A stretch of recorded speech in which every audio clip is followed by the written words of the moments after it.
할렐루야. 하나님 여러분을 사랑하십니다. 아멘입니다. 사도 바울이 하나님의 놀라운 사랑, 하나님 놀라운 은혜를 인해서 이렇게 찬양하는 그런 내용으로 오늘 우리의 본문의 말씀을 시작합니다. 그가 허물과 죄로 죽었던 너희를 살리셨도다. 이건 서술형 내용이 아니고 하나님을 향한 찬양의 내용이에요. 1장에서부터 찬송하리로다 그러면서 그 찬송의 이유가 특별히 하나님께서 그리스도 안에서 우리에게 주신 모든 신령한 복들 때문에 하나님을 찬양하지 않을 수 없었던 사도 바울이거든요. 하나님이 그리스도 안에서 주신 모든 신령한 복, 그 복을 받은 대상들은 에베소 교회 성도들이었고 또 오늘 교회에 속한 모든 하나님의 구원의 백성들인 줄로 믿습니다. 그 찬양을 쭉 이렇게 이어오면서 오늘 이렇게 2장으로 넘어오며 다시 그가 하나님 앞에 정말 에베소 교회 성도들을 생각하면서 또 하나님의 백성들을 생각하면서 찬양 드리지 않을 수 없었던 내용이 뭐냐면 허물과 죄로 죽었던 바로 그들을 살려주셨기 때문에 하나님 정말 허물과 죄로 죽었던 저들을 살리셨군요. 맞아, 이렇게 하나님 앞에 감사하면서 하나님을 높이는 그런 찬양의 내용이에요. 우리도 오늘 우리가 함께 바로 허물과 죄로 죽었던 우리를 살리셨습니다. 이런 고백을 우리가 사도 바울의 그런 심령 또 그 감격을 우리가 우리 안에서 되살려내는 그런 마음으로 한번 같이 고백하면 좋겠습니다. 같이 한번 고백할까요? 허물과 죄로 죽었던 우리를 살리셨습니다.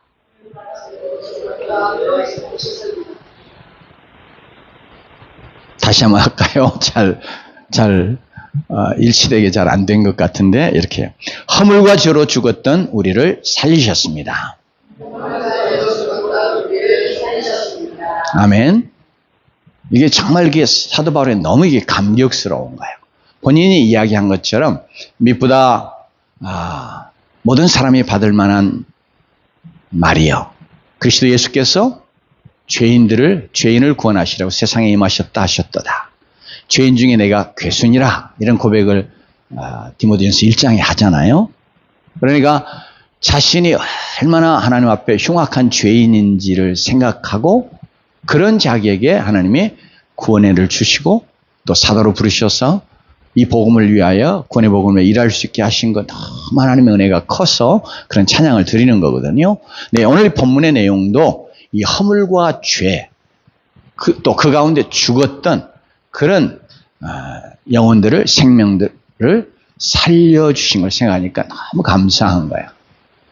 특별히 우리가 죄의 본질 그리고 죄의 결과의 어떤 무거움을 알 때 바로 죄에 용서받고 죄로부터 구원받은 이제 이것이 얼마나 크고 놀라운 은혜인지를 더 깊이 생각하지 않을 수 없죠.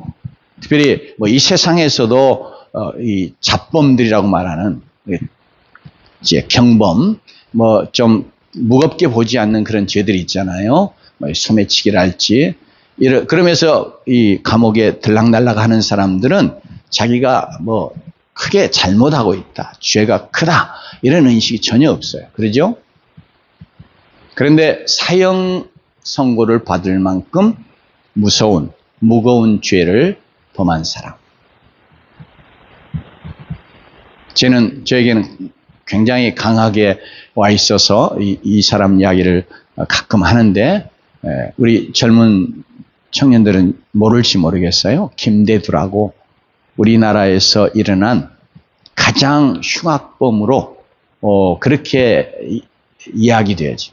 기사화되고 온 나라를 떠들썩하게 만들었던 그런 살인마 이렇게 불렀거든요. 그런 사람이 한 사람이 있어요. 김대두라고. 도끼로 17명을 죽였어요. 그러니까 얼마나 잔인하고 얼마나 이렇게 마음이 독하고 악했으면 그러겠어요. 그죠? 한 사람 죽이고 나서 그 죽인 것 때문에 사실은 대부분 많은 사람들이 굉장히 두려움도 차지하고 충격이 되거든요. 근데 17명을 그냥 그렇게 해버려요. 그리고 감옥에 갇혀서 그는 사형 선고 받았습니다. 그런데 이렇게 무서운 죄, 또 무거운 죄잖아요. 이런 죄를 받고 사형. 그러니까 자기는 죽을 수밖에 없는 죄인이다. 이렇게 늘 인식하죠. 그런데 그런 사람에게 특별 사면해가지고 죄를 용서해 준다. 얼마나 감격스럽고 기쁘겠어요? 근데 잡범들은 이렇게 뭐 감옥에 그냥 들락날락 쉽게 하는 사람들은 자기 너 죄 용서해 줄 테니까 나가. 별로 그렇게 감격스럽지 않거든요. 오늘 이게 허물과 죄로 죽었던 자들을 살려주셨다. 이게 이제 하나님이 베푸신 구원에 대한 다른 표현인데, 이게 이렇게 왜 감격스럽냐 그럴 때, 여러분요, 허물 그러면 우리가 보통 이렇게 조금 부끄러운 과오나 실수 같은 이 정도로 우리가 보통 허물을 생각하거든요. 그죠? 그리고 죄 그러면 우리는 어떤 법을 어기는 거, 그게 물론 죄예요. 그런데 그 정도 생각하니까 사실 이 허물과 죄로 죽었다, 또 허물과 죄에 대한 언급을 오면 이게 깊이 또 우리에게 아주 무섭게 따갑게 다가오지 않아요. 사실은. 여러분요. 또 사실 우리가 나 죄인이에요 하나님 앞에 또 사람들 앞에도 그렇게 고백하지만, 그러나 우리의 마음 깊은 곳에는 그래서 나는 괜찮은 사람이요. 네. 또 비교하는 그런 생각에서 나는 그래도 당신보다는 나을 수 있는 뭐 이런 의식들이 우리 안에 있어요. 그러니까 그건 그 죄가 얼마나 하나님 앞에 무섭고 무거운 거에 대한 그런 인식이 우리에게 부족하기 때문에 그러긴 하거든요. 특별히 이 허물 그럴 때 방금 이야기 드린 그런 뜻으로 성경은 허물을 말하지 않습니다. 이게 허물이 뭘 가리키느냐면 하나님의 영역을 침범하여서 하나님의 거룩함과 영광을 촉범하는 것. 그걸 허물이라고 해요. 그러니까 보통 우리가 나는 허물이 많은 사람입니다. 그럴 때는 내게 좀 실수나 사소한 이런 잘못들 이런 것이 있는 거, 그걸 우리가 그런 식으로 표현하잖아요. 근데 하나님 앞에서, 그리고 성경에, 그리고 오늘 우리의 본문 속에 쓰이는 허물이 갖고 있는 의미는 그런 게 아니에요. 무엇이라고요? 하나님의 영역을 침범하는. 사람들 사이에도 내 영역 침범해 오면 굉장히 기분 나빠요. 그죠? 그것이 어떤 권위와 연관되어 있을 때, 예를 들면 내가 직장에서 어느 직위에 있는데 저 밑에 있는 이제 말단 직원이 내 영역을 함부로 침범해. 그러면 굉장히 화날 거예요. 그죠? 근데 이게 지금 하나님의 영역을 침범해서 그의 거룩함과 영광을 짓밟는 거. 이렇게 조금 더 아주 좀 심한 표현을 쓰자면 그게 허물이에요. 그러니까 이게 허물이 굉장히 무서운 거죠. 그죠? 그러면서 그러면 죄는 이제 원문상으로 이제 헬라어에서는 이게 관역을 빗나가는, 이게 화살이 이제 관역을 향해 가야 되는데 빗나가는 이런 것으로 이렇게 사용되는 그런 용어가 사용이 됐어요. 그러다 보니까 조금 이제 이 죄에 대해서도 좀 가볍게 쉽게 생각하는 그런 인식이 우리 크리스천들에게도 많이 들어오게 됐는데, 특별히 죄는 이제 그 관역, 즉 목표죠. 목표를 마치지 못하고 빗나가는 그런 정도가 아니고, 사실 이제 목표는 이게 죄와 관계에서 성경이 말할 때 그 목표는 뭐냐? 하나님의 뜻이거든요. 그러니까 인생이 하나님의 뜻, 그것에 맞춰서 살아가야 되잖아요. 그런데 이 죄가 뭐냐 그럴 때 하나님의 뜻을 의도적으로 저버리는 거예요. 짓밟는 거예요. 그러면서 내 뜻을 내세워서 내 마음대로 행하는, 그래서 결국은 하나님의 주권, 하나님의 권위를 대적하는 그런 이제 반역행위. 이게 바로 사실 성경이 말하는 죄인 거예요. 여러분, 그러니까 허물이든 죄이든 하나님의 영역을 침범하며 특별히 하나님의 뜻을 짓밟고 하나님을 대적하는 것이라 그렇게 말할 수 있는데, 그렇게 볼 때 하나님은 창조주 하나님이시고 만왕의 왕 만주의 주 되신 분이시잖아요. 그렇기 때문에 그분을 대적하는, 반역하는, 그게 사실 죄의 본질이거든요. 그러니까 죄가 얼마나 무서운 거예요. 그죠? 그 죄가 죄이면 그것이 우리가 이 땅에서 저건 참 무서운 죄다, 큰 죄다, 무거운 죄다, 이렇게 우리가 그것을 평가하든 판단하든 그거와 상관없이 하나님 앞에서 죄가 죄이면 이건 하나님 앞에 반역행위와 같은 거예요. 그럼 반역은 여러분 늘 우리가 왕과 관계에서 많이 사용되는 용어잖아요.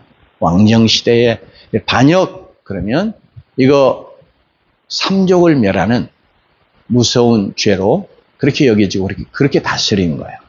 그러니까 우리가 하나님 앞에서 피조물된 자인데 하나님의 그 권위, 하나님의 거룩, 하나님의 영광, 이것을 이렇게 우리가 짓밟고 대적하는 그런 자가 됐다는 거죠. 이제 오늘 허물과 죄로 죽었던 너희들, 이것은 특별히 에베소 교회를 생각하면서 사도 바울이 이야기하지만 모든 인생들의 그런 실존적인 그런 그리고 영적인 상태를 지금 이야기하는 거거든요.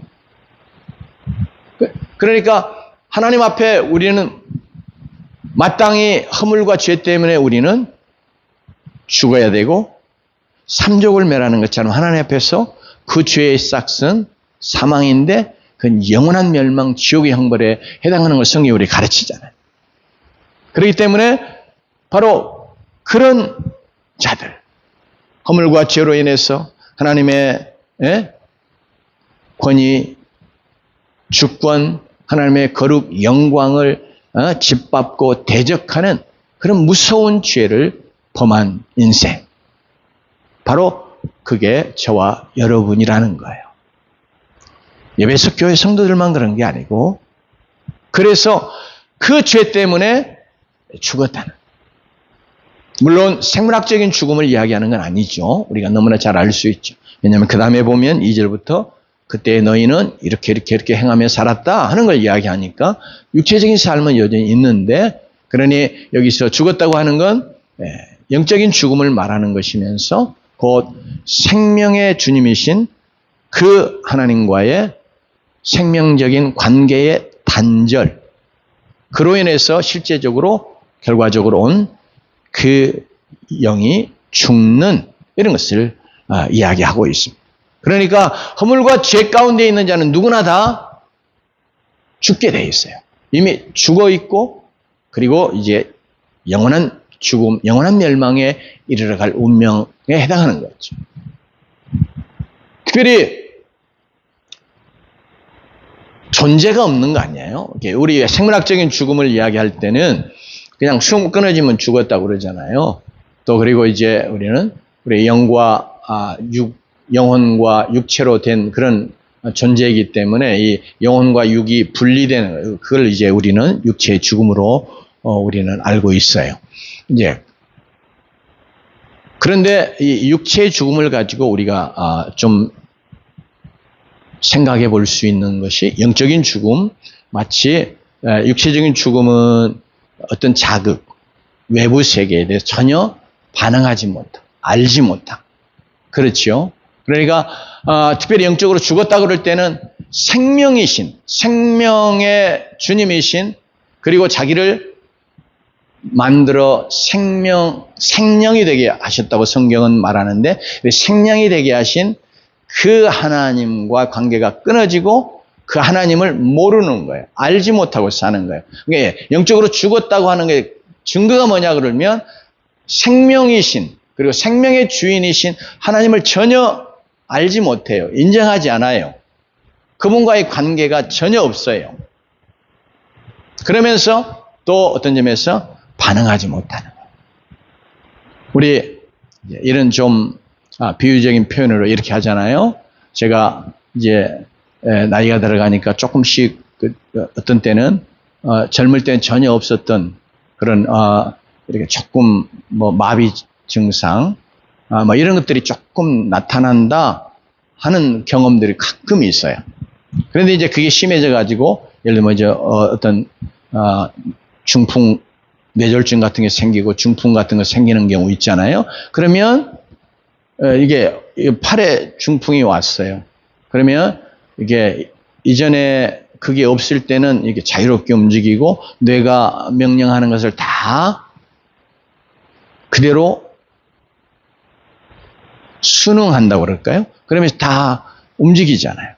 그런데 이게 중풍이 왔어요. 그런데 똑같이 혈관도 있고 피도 흐르고 신경도 다 있고 그러는데 전혀 움직이지 못해요. 뇌는 움직이려고 해도 이게 말을 안 듣는 거예요. 그럴 때 보통 우리가 이게 이제 신경이 뭐 죽었다 뭐 이런 표현 쓰거든요. 이런 것처럼 전혀 알지 못하고 그리고 반응하지 못하는 거, 이게 이제 죽었다고 말하는 겁니다. 영적으로. 바로 그런데 이게 무서운 것은 그렇게 해서 생명을 잃어버리고 그러면서 영원한 멸망에 들어가야 될 그런 존재로 있는 모습. 참 비참한 거죠. 그러면서 오늘 이렇게 2절 이하에 보면 그때의 너희는 이러면서 허물과 죄로 죽었던 때의 삶에 대해서 그런 모습에 대해서 이야기를 해주는데 이렇게 허물과 죄 때문에 물론 원죄와 자범죄 이것 때문에 우리가 이미 사실 영적으로 이미 죽어 있던 존재고 죽어 있는 상태인 그럼에도 불구하고 육체적으로는 살아 있어서 삶을 살아가는데 계속해서 이게 2절에 말하는 것처럼 이렇게 하는 거예요. 한번 읽어볼까요? 같이 시작. 그때의 너희는 그 가운데 생하여 이 세상 풍조를 따르고 공중의 권세 잡은 자를 따랐으니 곧 지금 불순종의 아들들 가운데서 역사는 영이라. 전에는 우리도 다 그 가운데서 우리 육체의 욕심을 따라 지내며 육체의 마음에 원하는 것을 하여 다른 이들과 같이 본질상 진노의 자녀였더니 자, 허물과 죄로 죽었습니다. 그러면서 그렇게 이제 죽을 만큼 무서운 죄다. 허물과 죄가 하나님 앞에 무서운 거예요. 무거운 거예요. 그런데 그런 자가 이제 예를 들면 정말 살인죄를 지고 감옥에 들어와서 사형 선고를 받았는데 그래서 내가 정말 살인을 범하는 무서운 죄인이다 하고 근신하고 그러면 사실 좀 감형도 되고 또 특별한 경우는 특별 사면도 이 땅에도 있단 말이에요. 그런데 나는 말이야 살인을 범하는 나는 세상에 그래서 무서울 게 없는 거예요. 나는 사형받은 사람이야. 그래서 나는 이제 무서울 거 없어. 그러면서 감옥에서도 여전히 계속해서 나쁜 행동을 하면서 지내면 어떡할까요?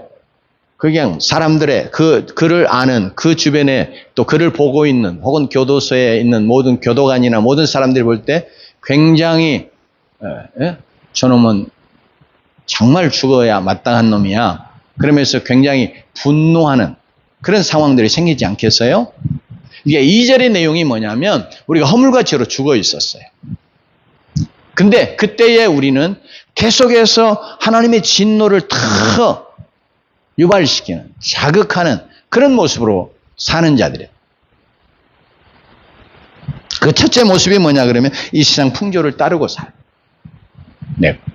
풍습, 풍속 이전 번역에는 그렇게 되어 있는데 지금은 이제 풍조 이렇게 바뀌었습니다. 근데 원문상으로는 이제 시대라는 거예요. 이게 다른 말하면 시대 정신 그걸 나타내는 겁니다. 즉 가치관이요. 이 세상의 가치관을 따라 살아가는 것. 그것이 여러 모습으로 나타나죠. 예를 들면 지금 이제 우리 다 돈 좋아하는데 황금 만능주의, 뭐 물질 만능주의, 이게 이제 세상의 가치관이다. 그래서 그걸 추구하고 그런 시대 정신을 내가 받아들여서 그렇게 그런 모습으로 살아가는, 이게 바로 이 시대 풍조를 따르는 거예요. 뿐만 아니라 뭐 점이나 굿하는 것이나 무당 불러다가 뭐 하는 것이나 막 이런 것들이요. 또 제사하는 것. 이게 인륜의 가장 근본된 쇼라고 생각을 하고 이렇게 하지만 그게 뭐예요? 성경이 가르치는 바에 의하면 귀신 섬기는 것으로 분명히 이야기하잖아요. 그래도 우리는 그걸 하도 지극정성으로 잘해야 되는 것을 그렇게 알면서 해왔어요. 그게 다 시대 풍조를 따라. 또 그리고 오늘날 가치관이 예를 들면 요새는 옛날에는 어떤 외도 불륜을 하면 굉장히 부끄러워가 쉬쉬하잖아요. 근데 오늘날은 어째요? 아무렇지도 않아요. 그리고 성경에 그 많은 어떤 음란이나 간음 이것들을 아주 합법적으로 이루어가는 게 이혼하고 쉽게 그냥 이혼해버리고 그리고 내가 좋아하는 여자 다시 만나가지고 또 결혼하고 그래서 어떤 사람은 뭐 결혼과 이혼을 뭐 5번도 하고 뭐 이런 사람들이 있잖아요. 네, 그런데 그것을 크리스찬들도 아무렇지 않게 당연히 생각하며 그런 것에 쫓아가는 그런 모습으로 살아가는 이게 이제 시대의 풍조를. 하나님은 분명히 이것을 죄라고 말하고 잘못이라고 말하잖아요. 근데 이것을 아무렇지도 않게 생각하고 따라가는 거예요. 뭐 쾌락주의 이런 것이 이 시대에 가장 사람들의 마음속에 강하게 역사하고 있는 그런 이 시대의 시대 정신이기도 하잖아요. 네, 이런 걸 따라가는 거. 이것이 그렇게 하면 어떻게 해요?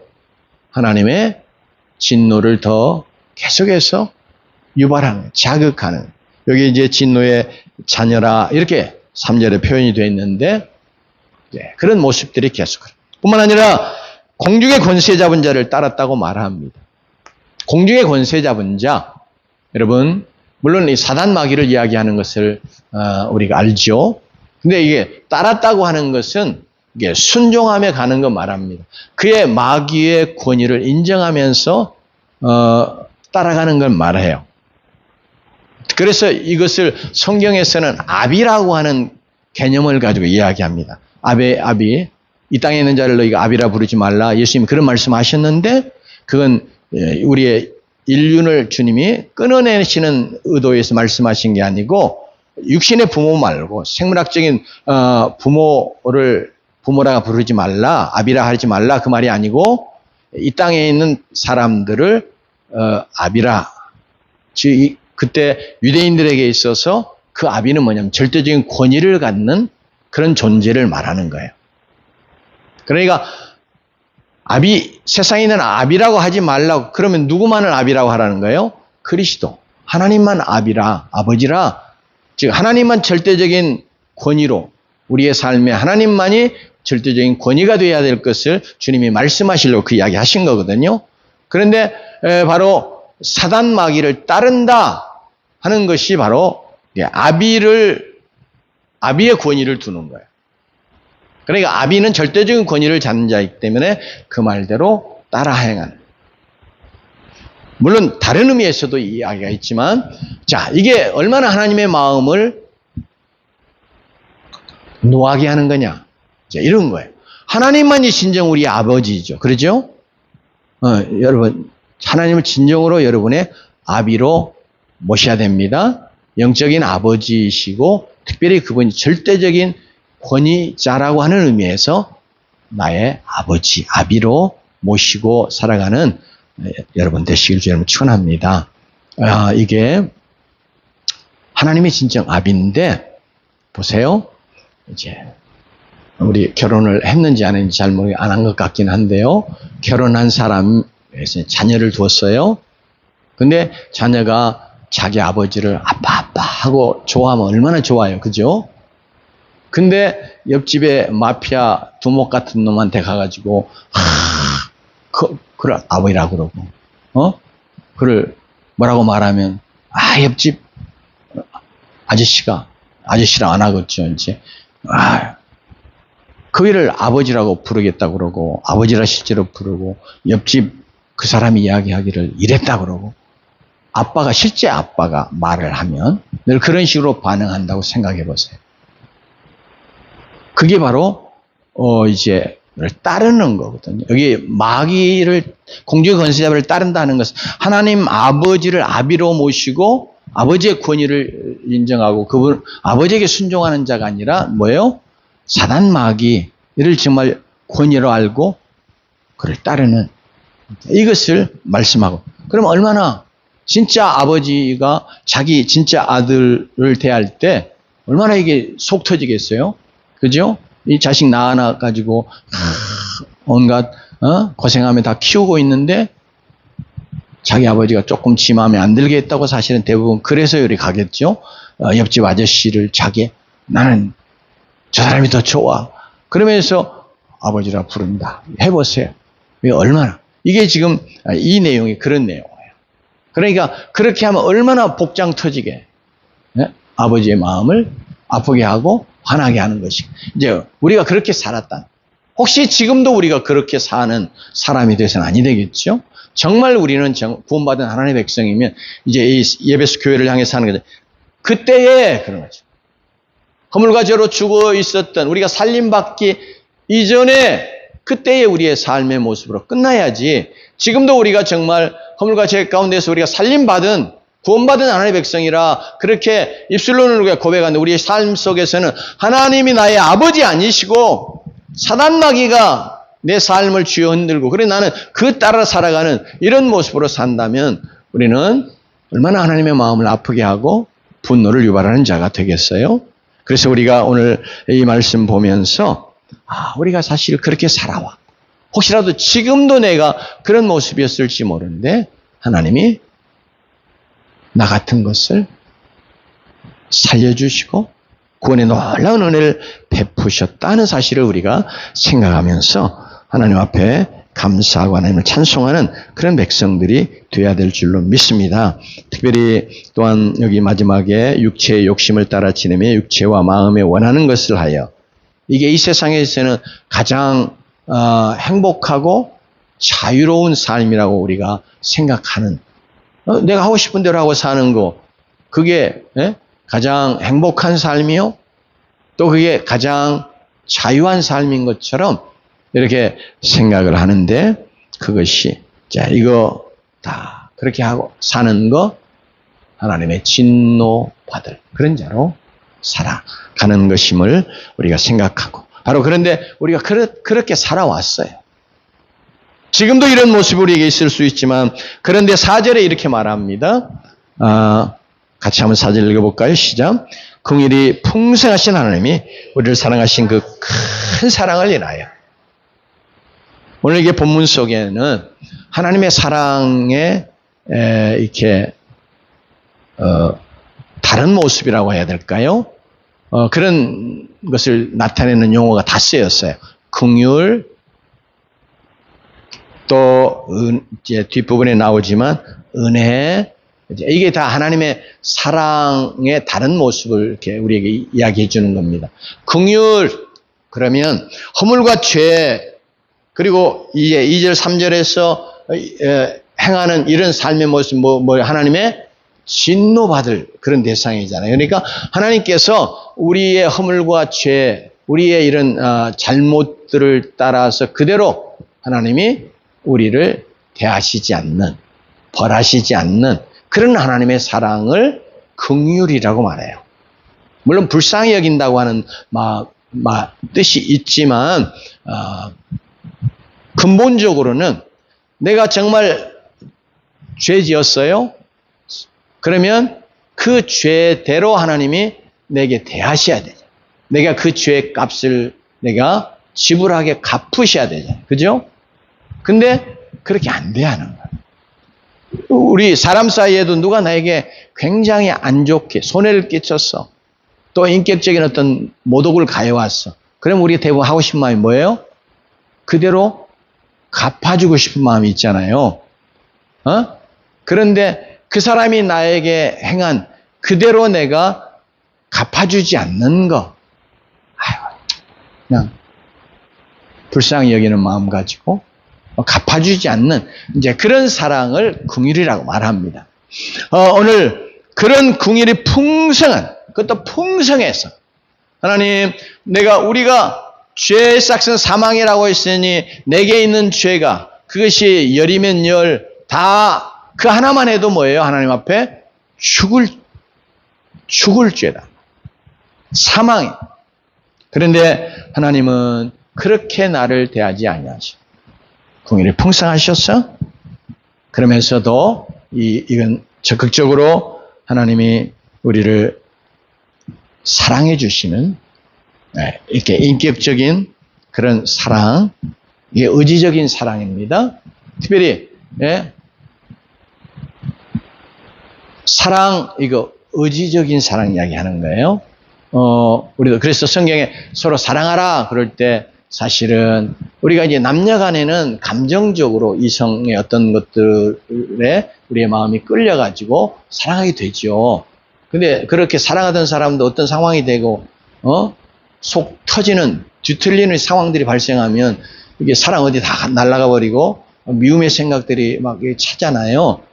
그래도 우리가 그 상황들을 이렇게 이겨나가면서 계속해서 사랑하려고 하는 것은 이렇게 의지의 영역이거든요. 의지. 근데 하나님이 정말 사랑할 수 없는 우리를 사랑하시는, 그거 어떻게 사랑하는 거예요? 막 사랑하고 우리가 생각하는 것처럼 남녀 간에 막 사랑의 막 감정들이 막 쏟아나는 그런 사랑 아니다 말이에요. 의지적인 거예요. 하나님이 인격적이시기 때문에 하나님도 감정을 갖고 계시잖아요. 그런데 정말 사랑할 수 없는 진노에 마땅히 그런 자에 불과한데 하나님이 사랑하시는, 의지적으로 사랑하시. 그래서 사랑하신 이 사랑 용어를 다시 쓰는 거예요. 그러면서 큰 사랑으로 우리를 사랑해 주셔가지고 그 다음에 그 사랑을 인하여서 우리를 어떻게 하셨느냐 그럴 때 우리가 통상 구원받았다고 그러면 우리의 죄가 용서받았다, 의롭다함을 얻었다, 이제 하나님의 자녀가 됐다 하는 것을 이야기하는데 그 근본의 영적으로 하는 우리가 구원받은 모습을 여기 말씀하고 있는 내용이 이제 5절부터 이야기하고 있습니다.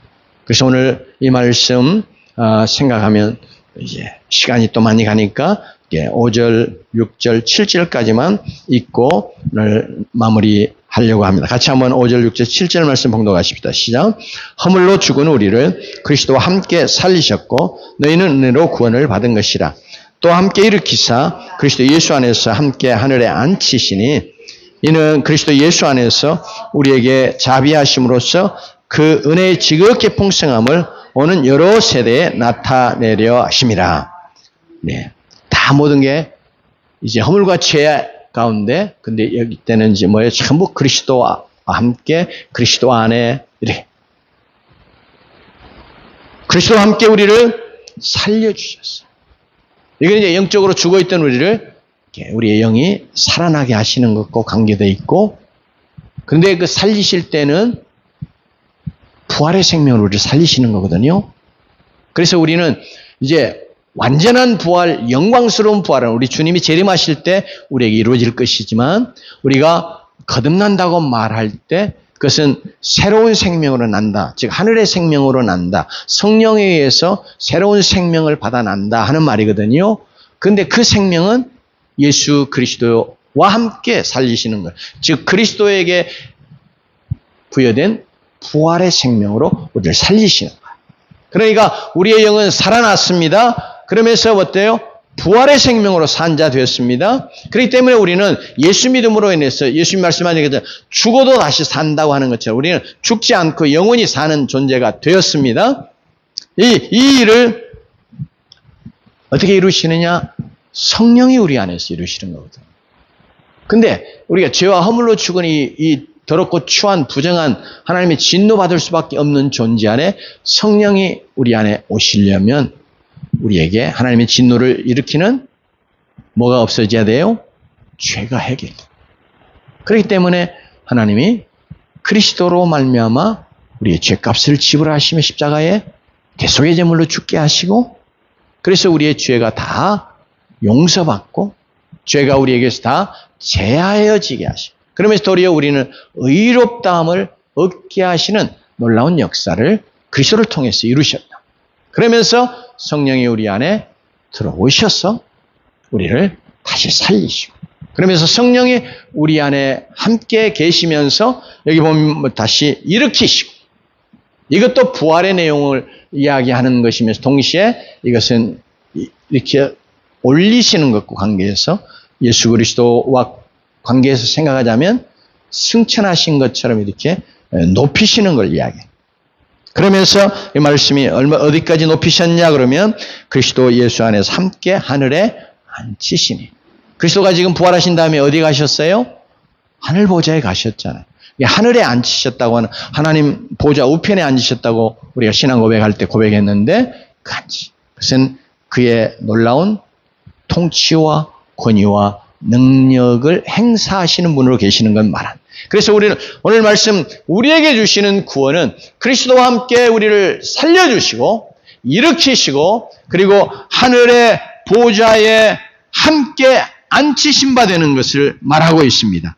그렇기 때문에 이 말씀은 또한 우리가 이 땅에서 그리스도 때문에 우리의 영혼이 살아나는 것뿐 아니라 그리스도와 함께 우리가 하늘에 앉히신 바 되는 것처럼 하늘의 권세와 능력, 즉 그리스도의 권세와 능력을 덧입어서 살아가는 그런 하나님의 구원의 백성이 됐다고 하는 사실을 또한 증거해 주는 말씀이기도 합니다. 그렇기 때문에 오늘 우리는 구원받은 하나님의 백성이면 2절, 3절에 말했던 이것들이 우리의 삶 속에서 이제는 더 이상 반복되지 아니하고 이것이 우리에게서 끊어지고 또 우리는 이것들을 정복하고 다스리면서 살아갈 수 있는 그런 능력을 그리스도와 함께 하늘에 앉히신 바 된 자로서 우리에게 임하여 있음을 우리가 믿음으로 받아들이면서 그래서 우리는 하나님께서 허물과 죄로 죽었던 우리를 살리신 것이 얼마나 놀라운 하나님의 은혜인지를 생각할 뿐 아니라 그 살리셨다고 하는 내용 속에 여기 그리스도와 함께 살리셨고 일으키시고 하나님 그리스도와 함께 하늘 보좌에 앉히셨다고 하는 것을 우리가 함께 이 말씀이 우리에게 증거해 주고 있다고 하는 사실도 기억하면서 하나님 앞에 우리가 이런 놀라운 구원의 은혜를 덧입었음을 인하여 하나님을 찬송하고 그리고 하나님의 구원의 능력 가운데 믿음으로 늘 이 땅에서 승리하면서 살아가는 영적인 싸움에서 승리하면서 살아가는 주의 백성 될 수 있기를 주의 이름으로 축원합니다. 기도하십시다.